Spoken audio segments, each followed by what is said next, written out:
later. Adam, what the What's up guys, Nick's Toys here, back with another action figure review, and today we're going to be reviewing the long-awaited Mezco 112 Collective Spider-Man figure. Let's get started.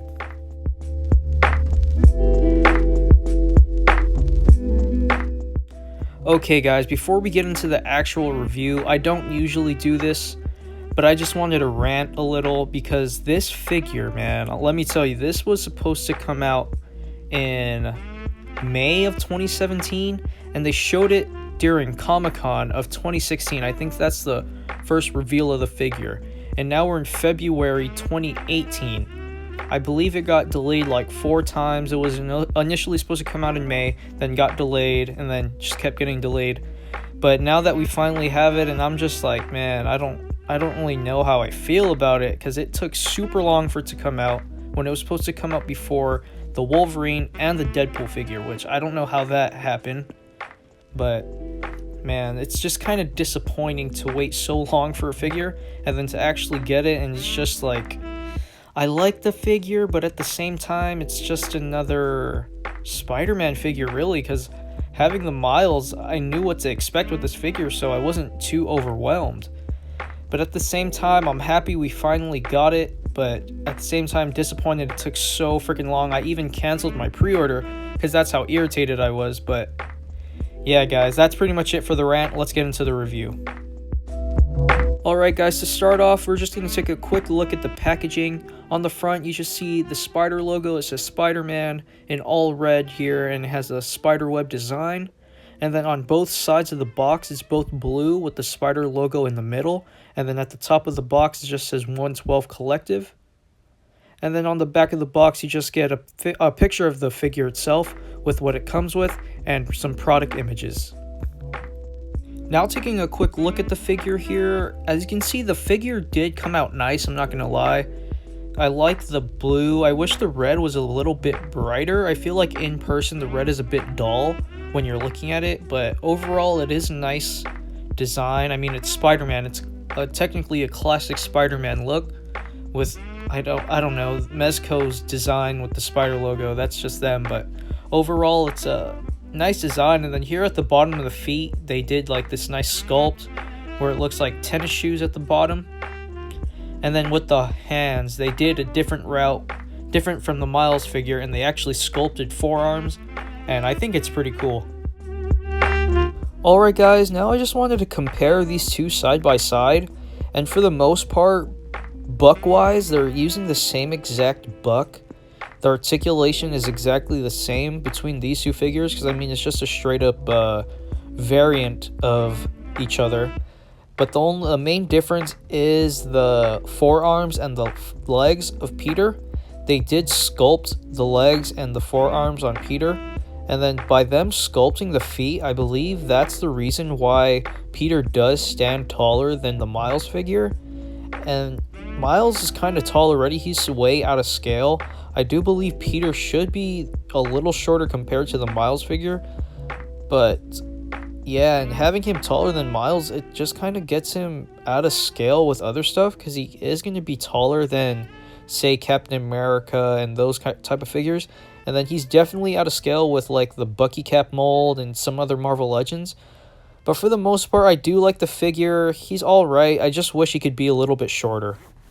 Alright guys, now going over his articulation. For the head, he does have great range, just like the Miles figure. Great range in the neck and also the head. For the arms, he could go up to the side that high, and then going forward, he could go a lot, but you want to be careful because you might ruin the fabric. He has an upper bicep swivel, double jointed elbows, and then he's on a wrist, or like a ball peg for the wrist. He can crunch forward, not too much. He could crunch backwards also, and then he could also move side to side because he does have a lower waist joint. And then he could do the splits out that far. Pretty good. He could kick forward. He could also kick back a pretty good amount. He has an upper thigh swivel, double jointed knees, good range. He kind of has a boot rotation, but I don't know if it's meant to do that.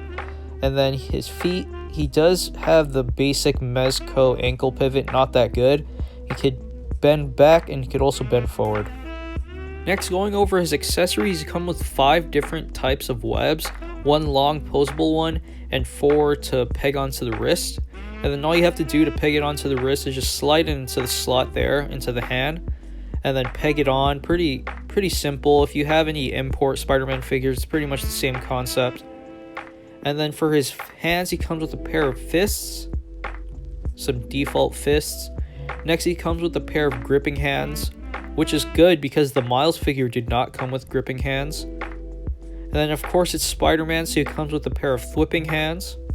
And then lastly, he comes with a pair of titty-grabbing hands, or open palm hands, 2 different styles, as you can see there. Next, he comes with 2 different heads. He comes with this more classic-looking Steve Ditko style head with the smaller eyes. And then next, he comes with the wider eyes, which I do prefer better. I like this look better for Spider-Man, in my opinion. Then he comes, of course, with his Mezco base, basically just blue with the spider logo on top. Then he also comes with the posable leg or stand, so you could get him into some cool poses, which he's not in there. And then lastly, he comes with this magnetic piece. Alright guys, now getting into some size comparisons. Here he is next to the Mezco Wolverine and the Mezco Miles figure. Next, here we have him with the Marvel Legends Wolverine and Miles figure. Next, here he is next to the Mezco Daredevil and Deadpool. And now here he is with the Marvel Legends Daredevil and Deadpool. Here he is next to Venom and the Green Goblin. Here he is next to the ANAD Spidey and the Mary Jane figure. And then lastly, here he is next to a bunch of random Scourge figures. And then I did forget to shoot it in the light box, but here is how the body looks with some Marvel Legends Peter Parker unmasked heads. The bearded look here from the Cosmic Spider-Man, which I do like. I do like how that looks. And then next, here he is with the Peter Parker head from the Mary Jane 2-pack.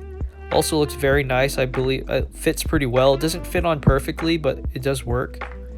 And then lastly, for some reason, if you guys wanted to know, here he is with the Tom Holland head, which I do not like at all. Alright guys, that's going to be it for the review. Overall, I do like the figure. It's Spider-Man. Spider-Man is probably one of my favorite superheroes of all time. But looking past that, I do wish that he was a tad bit shorter. And that's pretty much it. That's pretty much my main gripe with the figure, and also on how long it actually took for this figure to come out. It was delayed so many times, but I mean, I am happy to finally have it. And yeah, guys, that's it. That's gonna be it for the review. Make sure you guys follow me on Instagram at Nix_toys. Help me get to 2,000 followers. I'm almost there. And also, make sure you guys check out the podcast here every Friday. Make sure to check out the ACBA like page. Link will be in the description. And then lastly, make sure to check out all the other podcasts on the RLU network. And yeah, guys, that's pretty much it. Thank you for watching, and see you guys in our next video. That's crispy.